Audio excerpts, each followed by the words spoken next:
Hey guys, what's going on? So, I'm really excited to have you here. This is going to be the first episode of the podcast, and I am going to explain to you my whole backstory, why I'm so passionate about plant based living, how I almost died from pulmonary embolism, right, but came back through the use of plants, and how you can take this podcast and use it in the future. Okay, so here's the big problem. You want to live plant based and excel at your health and performance. You're looking for real ways to change your life and the world by reducing your footprint.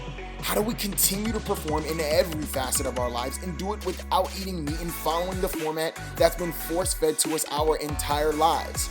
And do it on your own terms through a plant based diet. That's the real question, and I'll give you those answers and more. I'm Marcus Watts, and welcome to the Vegan Transition.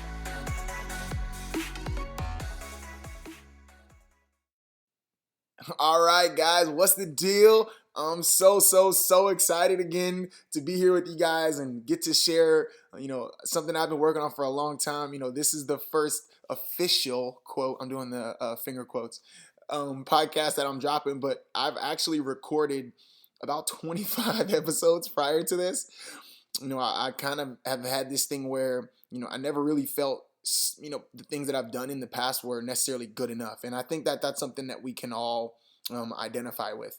I think we've all kind of been in a place like that at one time or another. And because of that, I've kind of held back. I felt like the audio wouldn't be good enough, or I would feel like, the way I was telling it seemed scripted, or it just didn't seem genuine. And really, I was just making up reasons to not do it because I was a little bit insecure. But I'm putting things out there now. I want to share.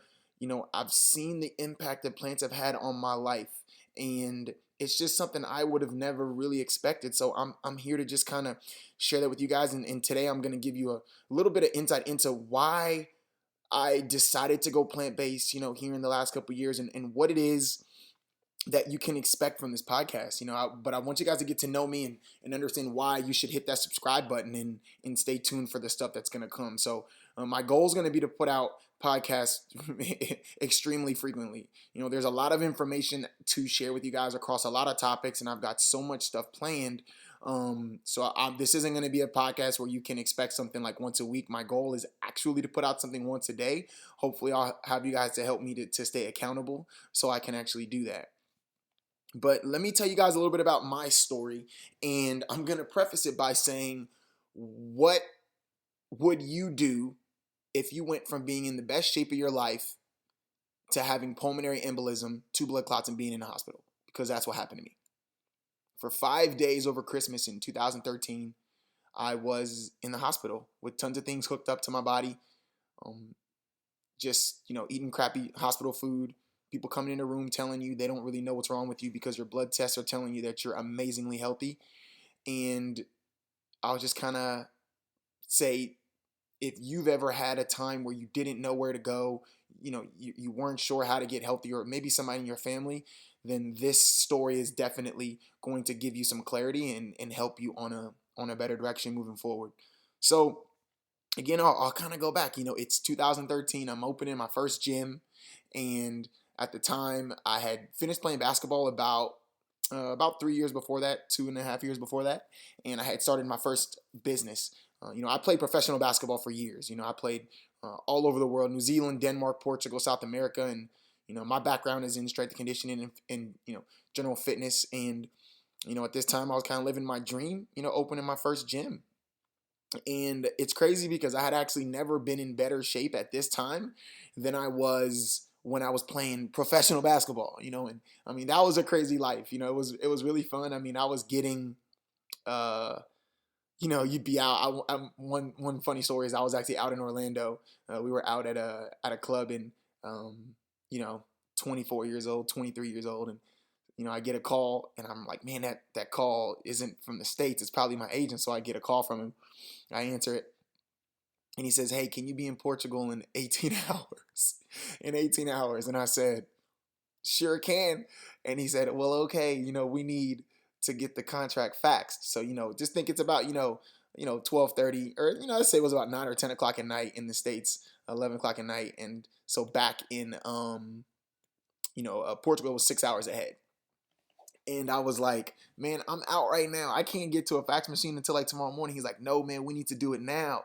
He said, where are you? So this is cool. They actually faxed my contract to me in the club. I signed the contract, go back to Fort Myers, grab my stuff, and I'm out in 18 hours on a flight to Portugal. So it was a crazy time, you know. But like I said, I was in better shape than that time. I was competing in CrossFit, and I was really just totally shredded. For me at that time, I kind of had like the highest level of confidence in my body than I had had ever, because, you know, being 30 years old, I had learned so much playing pro and working with coaches from all over the world and stuff, that I had just really picked up so many things. I mean, some things I was doing at that time is, you know, I was power cleaning 310 pounds. I was weighing about 225 pounds. I was running 5Ks in around 2240. You know, I was doing well. You know, I was performing, I was learning, I was just getting better as I went along, you know. But, you know, I was doing a couple runs with a buddy of mine, Jeff Evans, at the time. And when it came to runs, you know, playing basketball, you know, run is not really a big deal to you, you know, especially, you know, running like a quarter mile at a time. So we were doing a workout, and I mean, I just noticed, you know, it wasn't a super strenuous workout, but I just started noticing, excuse me, I'm gonna take a sip of coffee, that I was getting shortness of breath. And I didn't really pay too much attention to it. Thought maybe I just hadn't hydrated or slept enough, or, you know, my body was a little worn down. My central nervous system just wasn't up to par that day or whatever. You know, so we would have a really crazy workout in a few days after that. And I kind of had still been feeling the same way. But, you know, like most of us are, we're just stubborn and we'll just kind of keep on going. And at the end of this workout, my left arm was swollen 4 inches larger than my right arm. Because I know, because I measured later that night. And to kind of give you an example, I mean, it just was like, just imagine, it looked like, I don't know, man. It was really crazy. You know, I didn't have any muscle definition because there was so much swelling. Um, and it just, you could just tell something was completely off. And my friends had told me that were there working out with me, you know, God bless them, you know, actually some friends that I haven't spoken to in a while, you know, Jeff Evans was one of them, Lauren Brooks, Talena Fortunato. If you guys are in the CrossFit world, you guys know them. And then my man Big Mike, who actually had just, well, he would later be on The Ultimate Fighter. And they were like, listen, man, you need to go to the hospital. And so I didn't go. The next day I went to urgent care. And as soon as I walked into urgent care, I sat down. They looked at me. I sat back down again, and they were like, hey, you need to go to the ER. And I was like, man, this might be kind of serious.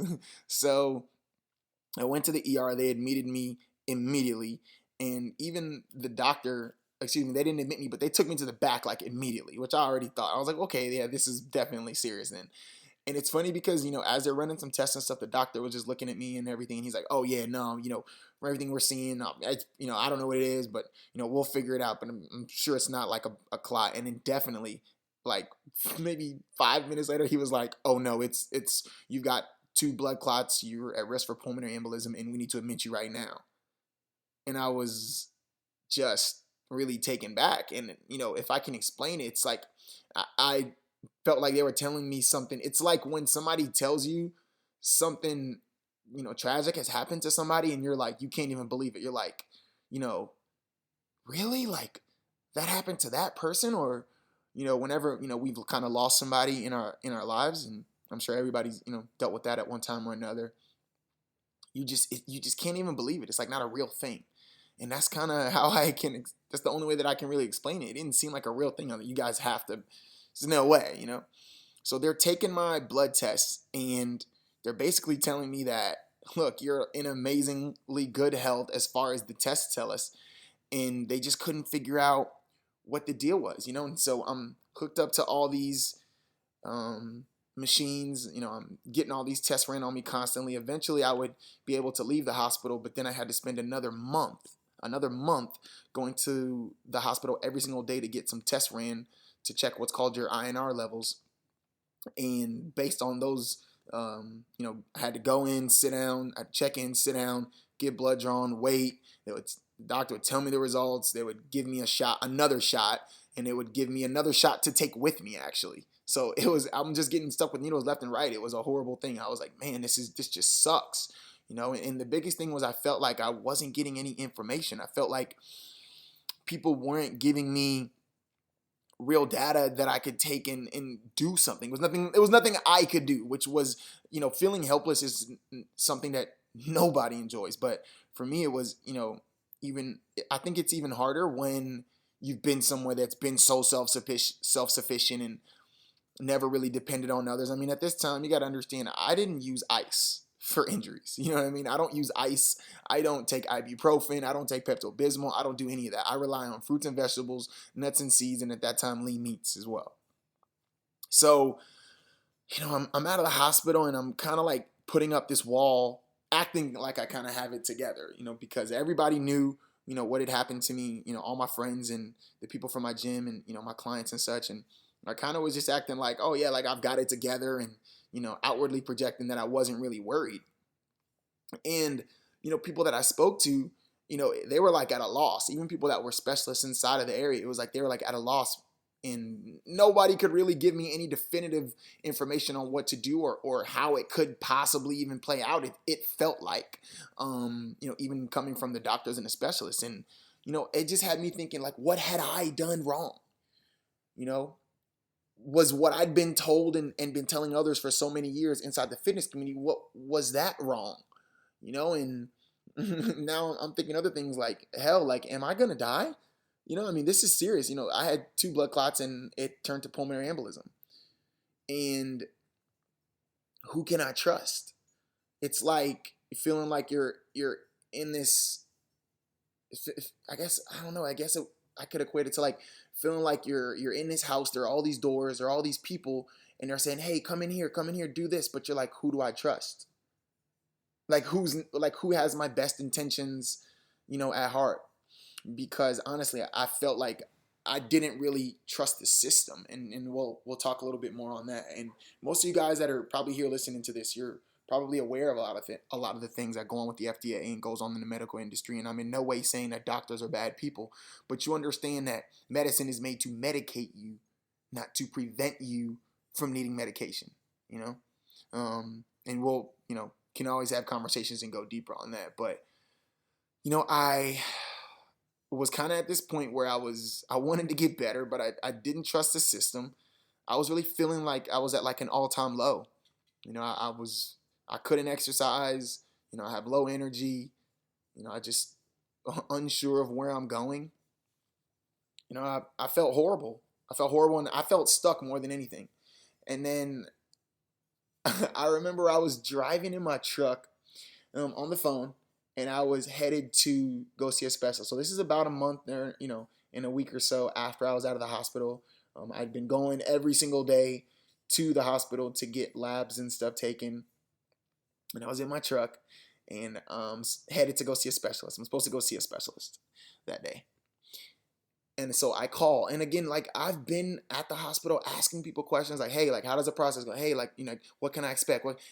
I just felt like people were just giving me the runaround, to be honest. And I'm sure some of you guys have felt like this before. And again, I'm in no way like dropping, I'm not trying to bash doctors or bash how I'm just saying that in this situation, as somebody who understands all of this stuff, even I felt like I knew nothing that was going on. I felt complete. Hey guys, Marcus here. Listen, if you're enjoying what you're getting here on the podcast, come on over to thevegantransition.com. We've got all types of free downloads for you. Nutrition downloads, free training programs. We've got everything that you need to help you continue to learn more about plants, as well as a really, really cool blog. If you're on Facebook, look us up at The Vegan Transition. And if you're on Instagram, at thevegan.transition. Again, come on over to the website, check us out on Facebook, and let's connect on Instagram. In the outs, and like I didn't know, I didn't feel informed, and I just wanted to be informed. I wanted somebody to tell me, hey, listen, this is what's going to happen, and then these are the possibilities, and then this is going to happen. And I just felt like that was not the case at all. So, I was in my truck. I call the office that I'm supposed to go see the doctor, to go see the specialist, and I'm asking them, hey, can you just explain to me like, what I can expect today, and then what like the follow-up stuff might be after that, and just kind of how everything goes, so I know what to expect. And I kind of felt like I was getting this wall put up, like, they're like, oh, just come. And I'm like, no, I should be informed. Someone should be telling me about the things that are going to happen to me and how I can. And so literally, I flipped my truck around and I made a U-turn. And I remember being in my truck. I mean, my truck, I love that truck. It was a burgundy Dodge Ram 1500. It was like a 2000 or like 2001. And man, I love that truck. And you know, it was, it was kind of one of those trucks, a little bit beat up a little, but you still love it. And the windshield wipers are going, and I had the radio turned down real low, and when they just were like, "Oh yeah, just come in," I just remember like it going quiet, like absolute silence in my head. And when I flipped my truck around and went to go head back home, I had this understanding that I was taking my life in my own hands. And like literally thinking back, like I get goosebumps because, when you do something like that, it's like they're saying, "Hey, listen, you could just take your car and go, but like the chances of something bad happening to your car are like 85-90%." Because I wasn't even going to do, like, I wasn't even following a prescription of maintenance that they were giving me. I just was saying, I do not trust you guys, and I'm taking things into my own hands. And again, I want to reiterate, I'm not saying anything negative about medicine. I don't have anything bad to say about doctors. I'm saying in my scenario, in this case, as someone who was educated about things in fitness and nutrition and health and how the system works, I felt completely in the dark. And I think that the craziest thing was understanding that potentially I could die. I could die because I was saying no. I was not speaking to anyone. I wasn't even saying like, "Hey, I'm not coming in. What should I do?" I was just like, no. And the plan that I had was I was just going to enjoy my life, and I was going to start to look into new ways of getting healthy. You know, I was going to start to do my own research, and I wasn't going to rely on what other people were telling me that I felt might not have the same point of view of how to get healthy. And remember, this is 2013. A lot's changed, since 2013. You go to hospitals now and doctors are literally recommending to people to go plant-based. It's a beautiful thing to see. But back then it was still very, very, very forward thinking. And the plan was to get healthy. The plan was to start doing research and grow my knowledge base. And gradually I would start to move toward plants. So the thing was, I was totally clueless. Like, I didn't immediately like just start like, all right, I'm going vegan. I did not do that. And first off, I want to preface like the whole plant-based conversation with saying I do not recommend that anyone go cold turkey plant-based. I do not recommend it. I do not. I do recommend what I did, which was I took these very small steps, right? So again, I was totally clueless. I really didn't know anything about plant-based. I really didn't know like how I should approach things that were going on with me.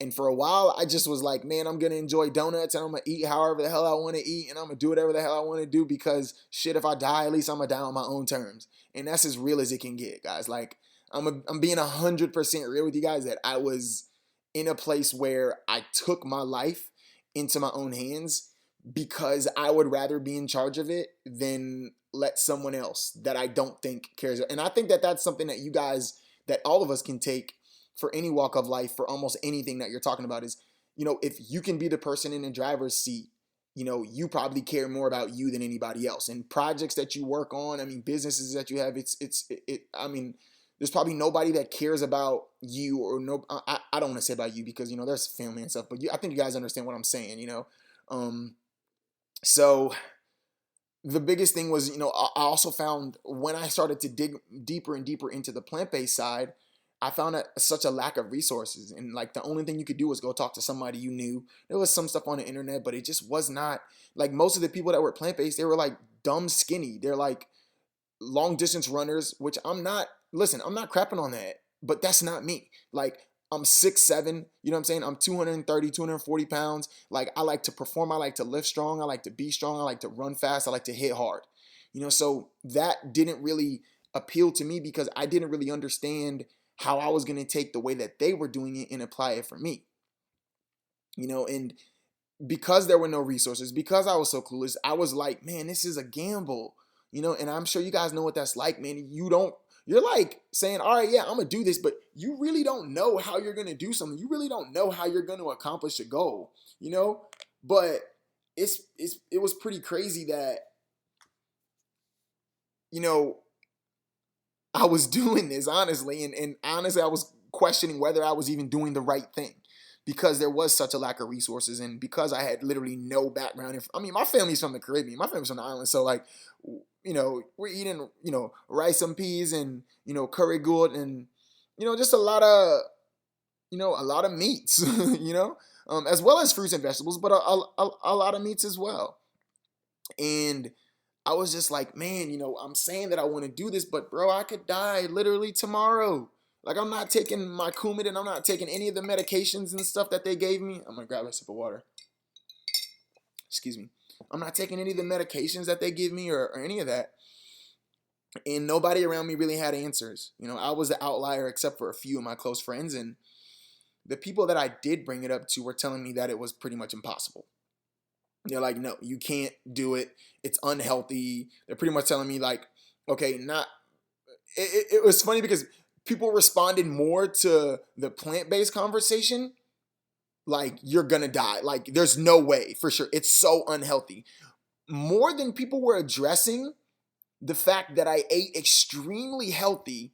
My blood labs were like amazingly out of this world, like off the charts. Like, to give you guys an example, my healthy, your HCLs or your healthy blood count, your healthy fats in your blood, and it was 97. And to give you an idea, anything over 60 is like really good.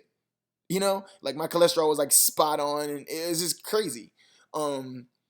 But people responded to the plant-based stuff like it was like I was gonna just drop dead pretty much, And then there was a point where I got to, now I've been plant-based. Like, I've taken out the red meat, for the most part, taken out like the chicken. And at this time I was probably still having some fish and shrimp, but I was having like mostly plants because I found some really cool resources. And we're going to talk about some of those as the shows go on. But I found some really great resources. And the first one was, I heard David Carter. If you haven't heard David Carter, look him up. He used to be on Instagram as the 300-pound vegan. But now I think he's just like David Carter or something. But he was a NFL defensive lineman, and he was vegan. And I heard him on the Rich Roll podcast. And that's another resource. You guys should go check out the Rich Roll podcast. And that's where I kind of I just heard David Carter talk. And I remember I listened to it maybe like 5 or 6 times. And I took notes on it like multiple times. And I was like, all right, this guy's doing it. I'm going to just do what he did. So I started doing that stuff. I started following a lot of the principles. And Nicole, bless her heart, Nicole Reiner, she's a good friend of mine, and she was in the medical field. She came over to my gym, actually, because I was never going to be able to leave. And she took some blood samples from me. And, when the results came back, they were like, hey, not only like are you like you have no issues right now. Like, we wouldn't know that you ever had clots if we didn't actually know your back history. That's how much of a turnaround I had. So what's the change? I've been eating more fruits, more vegetables. I took out the meats. Like I said, at this time, I might have still been having some fish and some shrimp. I honestly cannot remember. But for the most part, I was pretty deep into transitioning to like fully being vegan, and I was really thriving. And then so I was allowed to go back to training. And when I was back to training, I was back better than I ever freaking was. I was literally setting PRs, personal records, that's if you don't know, in every single possible lift. My recovery time was like so quick. I recovered from my workout so quick. And I remember talking with my coach, and he was like, man, like, these lifts are really good. Like, how do you feel? And I was like, man, I feel amazing. I've never felt so good ever before. And to preface this, I'm setting PRs of lifts that I haven't done with consistency in like 16 months. Now, a month or so before I came back, I started doing stuff I wasn't supposed to do. Like I was like doing some strength training, but I hadn't, even though I hadn't been cleared, because I felt like my body was doing so much better, and I would end up being proven right, but I actually hadn't been cleared. So it was crazy. Again, 16 months later, I'm lifting heavier than I ever did before that, and literally every lift, my squat, my deadlift, my bench, my clean, it was insane. And it really just opened my eyes to going against the grain. It made me feel like I knew I had to dig deeper and really examine what were these things that I had been doing. Where did these results really come from? I mean, I felt better. I felt healthier. I lost fit because during that time I had gained a bunch of weight. I actually lost like 15 pounds off rip. And it was pretty crazy. It totally changed my mindset of everything around me and everyone in it as far as what was capable and what the status quo said you should do versus this new information that I knew was going to come out, sometime later. I just decided that I had to share this with more people, and I couldn't keep it to myself. And guys, here we are. That brings us to present day. I've been vegan for almost 2 years now. I've been plant-based since really like, I don't know, 2000, like sometime in like 2014 was when I started. I got injured in 2013. Sometime in 2014 is like when I had like really removed the meats and stuff and started the journey. And it's just been something that's been amazing, and I just want to share with as many people as I can. That's my goal, and that's why this is here. So, guys, if you've enjoyed this, please, please, please subscribe. And there's no fee. Like I said, for this podcast, it's just share it, pass it on. Please share it with somebody. Help someone to see the possibilities of what plants can do in their life like they did for me. And I'm sure if you're listening to this, either you want them to do that for you or you already know what I'm talking about and you got the same sentiment. So that's all I got for today, guys. Stay tuned. We'll be dropping some more. I really appreciate you guys listening in.